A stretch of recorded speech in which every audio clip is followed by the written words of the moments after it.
Opinions and stories around the game we love, told by your favorite storytellers. Stay up to date with all things cricket. Subscribe to Cricbuzz's YouTube channel and press that bell icon now. When we look ahead to the next game, Kolkata is done and dusted. Big crowds came in and they saw Bangalore conquer. They saw Gujarat show their invincibility and get to that grand finale. But in between, there's a little bit of a qualifier to still be done. And that's the match that lies ahead.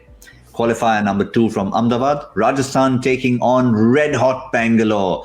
It's a shocking pink against red-hot Bangalore. It should be quite a cracking contest. The only difference, as we've said before, is the mental space in which they come in.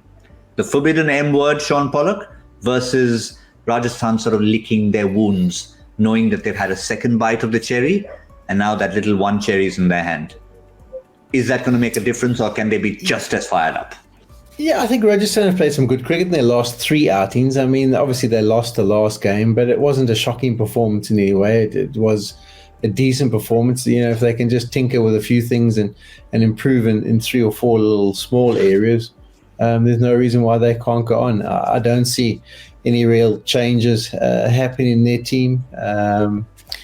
Maybe McCoy, the way he went, there might be a consideration for Anisha, but I don't even see that as a possibility. I think they'll stick with the same bunch. They've got the momentum now going in the batting department.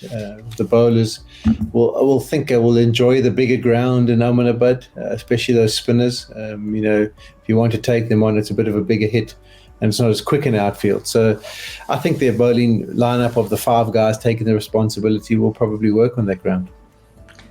Yeah, I know we referred to Bangalore as a team who have made the least amount of changes. Rajasthan too would be right up there in terms of teams not having made too many changes. They've stayed consistent. They had Kuldeep Sen for a brief while as their 5th bowler. But now that they found the combination of getting in Obaid McCoy, I reckon that they're telling this 11, yeah, we might have come out second best, but we still feel you're the best 11. Get out there and show the Bangalore boys what we're made of.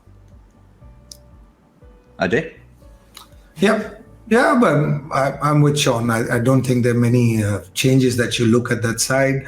Gone are those days. I mean, many years ago, a couple of years ago, you would look at Rajasthan squad and it would change every game. It hasn't happened this year. They've found consistency. They found players of quality, and that's been the big difference, and especially that spin twin there.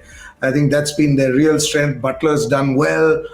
Samson's shown glimpses at times, and that's what we've got used to. Jaiswal's been fabulous. I think Jaiswal's given them some excellent starts. So where do you change? It's only McCoy, that one change that they've had, and tactically, if there is a case, because we haven't seen anything in Gujarat as yet. I mean, we haven't seen a game in Ahmedabad.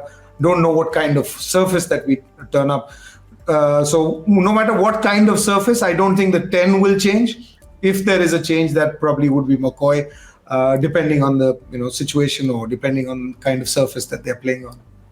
Well, one person I would say where I'm surprised I haven't seen anything of is Navdeep Sahni. I think he had some decent bowling performances in the RPL before. So I'm not sure where he's at, but he did sneak in for a couple of games in between, but he didn't ever look as if he was the first choice. Yeah, it was just a replacement, and he came back. But let's talk about Bangalore then.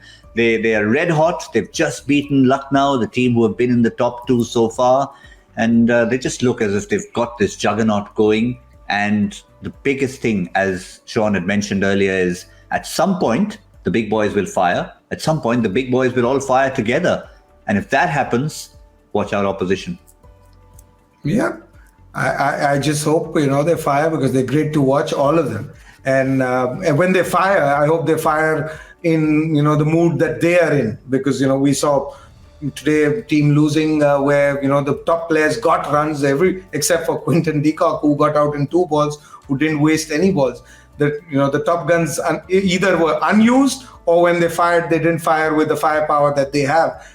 Which won't be the case with Royal Challengers. I think Royal Challengers, if Maxwell fires, Kohli fires, Faf fires, then the opposition's got a lot to worry about. And on those big grounds, these big players can make a big difference.